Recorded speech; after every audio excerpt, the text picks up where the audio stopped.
Il est incertain lesquels de ces nombreux types de missiles la RPDC a tiré samedi dans la mer de l'Est. On suspecte qu'il s'agissait de missiles à courte portée qui visaient assurément à tester la résolution de Washington à garder les sanctions en place.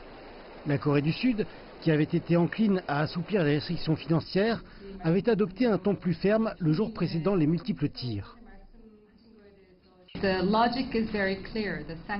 logique est très claire. Les sanctions sont en place à cause du programme nucléaire et de missiles de la Corée du Nord.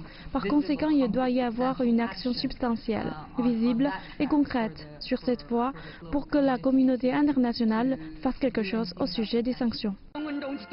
La diplomatie nucléaire dans la péninsule coréenne est en suspens depuis que le président américain Donald Trump s'est soudain retiré de ce qualifié de mauvais accord lors de son sommet avec Kim Jong-un à Hanoï en février. Kim Jong-un et le président russe Vladimir Poutine ont récemment discuté de ressusciter les discussions à 6 parties qui incluaient la Russie et la Chine et ont longtemps été au point mort. Les États-Unis continuent de s'y opposer. La seule chose qui est vraiment certaine, c'est que la RPDC a besoin d'argent et urgemment.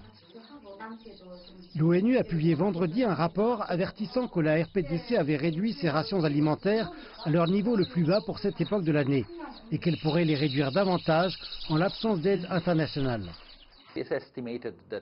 On estime qu'environ 10,1 millions de personnes, soit environ 40% de la population, se trouveraient en situation alimentaire précaire et en besoin urgent d'aide alimentaire. L'ONU affirme que les graves pénuries alimentaires font suite à ce que les agences alimentaires décrivent comme la pire récolte depuis une décennie.